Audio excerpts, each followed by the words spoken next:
Top quality और consistent performance के लिए सिर्फ सिल्वर पंप नाम याद रखना।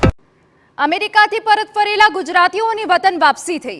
અમદાવાદ એરપોર્ટથી ગુજરાતીઓને તેમના વતન લઈ જવાયા। ઘરે જતા પહેલા પરત ફરેલા ગુજરાતીઓની જે તે જિલ્લાની એલસીબી લઈ જવાશે। સ્થાનિક એલસીબી પૂછપરછ બાદ ઘરે રવાના કરશે। વિરમગામ, વડોદરા, અમદાવાદ અને અન્ય જિલ્લાઓના લોકોની સુરક્ષા સાથે તેમના ઘરે પાછા મોકલાશે। પરંતુ ઘરે જતા પહેલા જે તે જિલ્લાની જે એલસીબી છે, સ્થાનિક એલસીબી દ્વારા સઘન પૂછપરછ હાથ ધરવામાં આવશે અને તે બાદ તેમને જે ગુજરાતીઓ છે જે પરત ફર્યા છે તેમને ઘરે મોકલવામાં આવશે। વિરમગામ, વડોદરા, અમદાવાદ અને અન્ય જિલ્લાઓમાંથી જે ગુજરાતીઓ અમદાવાદ એરપોર્ટ પર આવી પહોંચ્યા છે તેમને સ્થાનિક એલસીબી દ્વારા પહેલા પૂછપરછ કરવામાં આવશે અને તે બાદ તેમને વતન મોકલાશે।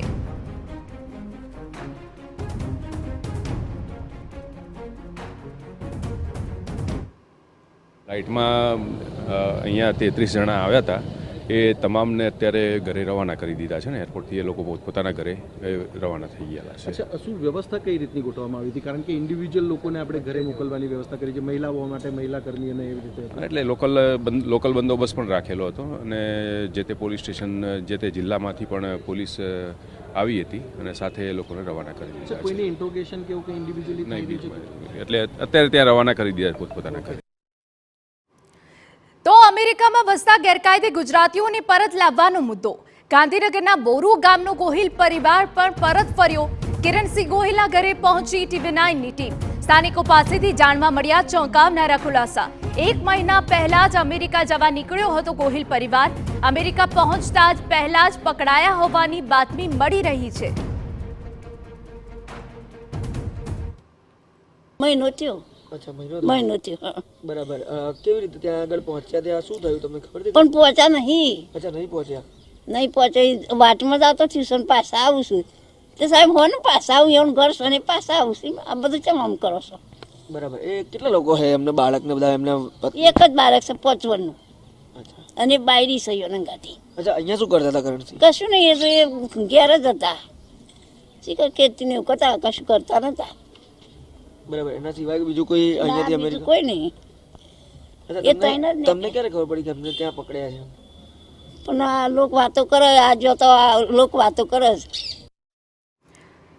તો જે રીતે જે પૂછપરછ કરવામાં આવી તેમાં 1 મહિના પહેલા જ અમેરિકા જવા ગોહિલ પરિવાર નીકળ્યો હતો, પરંતુ આખી ઘટનાને હવે વિસ્તારથી સમજીએ કે 33 ગુજરાતીઓ જે અમદાવાદ એરપોર્ટ પર આવ્યા છે હવે શું। અમારા સંવાદદાતા સચિન પાટીલ અને સંવાદદાતા રોનક વર્મા જોડાઈ ગયા છે। સચિન, પહેલા તમારી પાસે આવવું છે। હવે સ્થાનિક એલસીબી આ તમામ લોકોની પૂછપરછ કરશે, તો આ જે તમામ લોકો પરત ફર્યા છે કેવા સવાલનો જવાબ આ લોકોએ આપવાનો રહેશે એલસીબીને અને તે બાદ કેવી રીતે તેમના ઘર સુધી પહોંચાડવામાં આવશે, કેવી વ્યવસ્થા કરાઈ છે, પૂરી વિગત સચિન।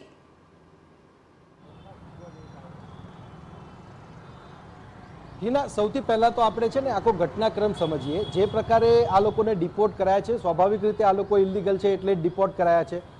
મહત્વની બાબત અહીંયા એ છે કે આ લોકો અહીંયાથી ત્યાં અમેરિકા પહોંચવા માટે ગયા છે તો કયા માધ્યમથી ગયા છે।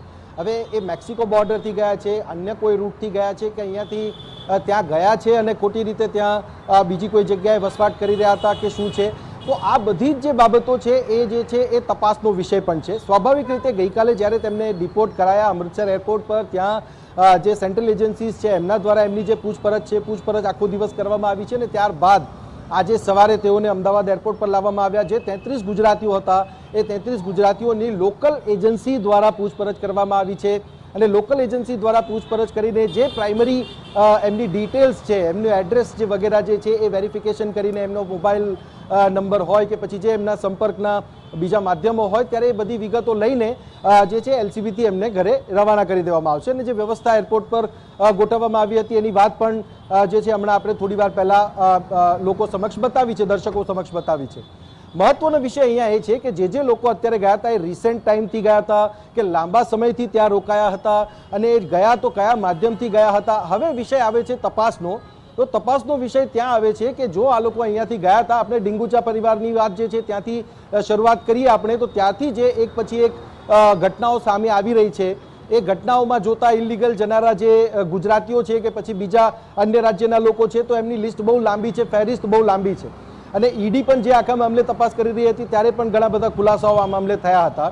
હવે વિષય એ આવે છે કે આ લોકો જે ગયા છે તો એ કયા એજન્ટના મારફતે ગયા છે, એ ખરેખર આપણે જે કહીએ છીએ ડંકી રૂટના માધ્યમથી ગયા છે કે પછી કઈ રીતે અમેરિકા પહોંચવાનો એમણે પ્રયાસ કર્યો છે અને ત્યાં એ લોકો આઈડેન્ટિફાય થયા છે કે આ લોકો અહીંયા ઇલીગલી વસવાટ કરી રહ્યા છે. તો આ બધી જે બાબતો છે એ છે એ તપાસનો વિષય છે. સ્વાભાવિક રીતે અમૃતસર એરપોર્ટ પર એમની જે સેન્ટ્રલ એજન્સીઝ દ્વારા પૂછપરછ થઈ છે, અમદાવાદ એરપોર્ટ પર જે લોકલ ગુજરાતની એજન્સીઝ દ્વારા જે પૂછપરછ થઈ છે, અને ત્યારબાદ હવે જ્યારે એમના ઘરે તેઓ પહોંચશે ત્યારબાદ હવે તપાસનો દોર કઈ દિશામાં આગળ વધશે એ જોવાનું પણ એટલું જ મહત્વનું રહેશે. પરંતુ જે પ્રકારનું આ એક નેક્સસ છે, જે પ્રકારનું આ નેટવર્ક છે, એ નેટવર્ક કેટલાય સમયથી ચાલી રહ્યું છે, કાર્યવાહીઓ પણ કરવામાં આવી રહી છે, પરંતુ પરિણામમાં તમે જોશો તો હજુ પણ જે લિસ્ટ છે એ લિસ્ટ લાંબુ છે. બની શકે છે કે આવનારા દિવસોમાં બીજા પણ કેટલાક ડિપોર્ટ થાય.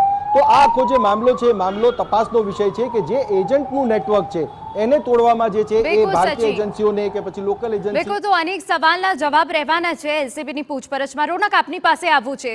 બોરુ ગામનો ગોહિલ પરિવાર પણ હવે પરત ફર્યો છે, પરંતુ હાલ ઘર પાસે કોઈ ચહલ પહલ જોવા નથી મળી રહી. શું ગોહિલ પરિવારની પણ એલસીબી સ્થાનિક પૂછપરછ કરશે? આપની પાસે શું વિગત છે? ક્યાં છે હાલ ગોહિલ પરિવાર?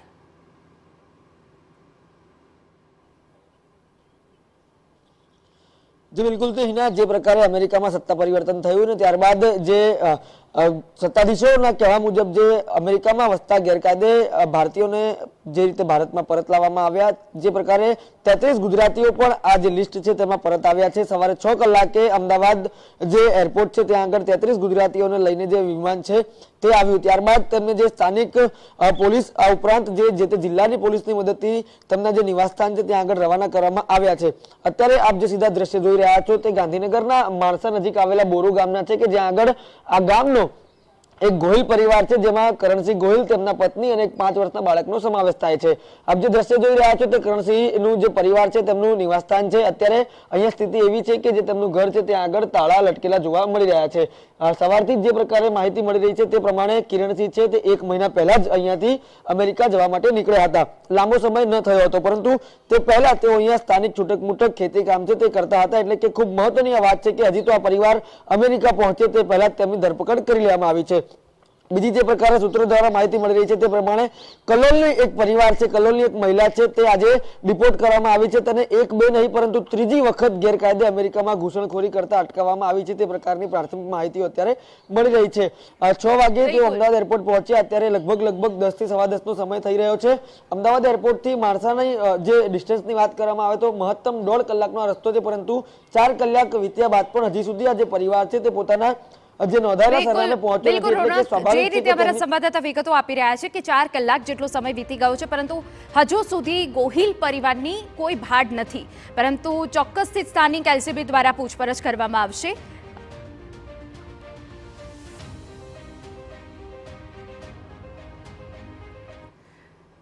તો અમેરિકાથી પરત ફરેલા કલોલના માતા પુત્રીનું ઘર પણ બંધ છે. 2 મહિના અગાઉ અમેરિકા જવા માટે નીકળ્યા હતા માતા પુત્રી. બોર્ડર પર પકડાયા બાદ માતા પુત્રીને અમેરિકાથી પરત મોકલી દેવાયા. કલોલ વિસ્તારમાં તેઓનું ઘર હાલ બંધ છે. હાલ પડોશીઓ પણ કંઈ બોલવા તૈયાર નથી.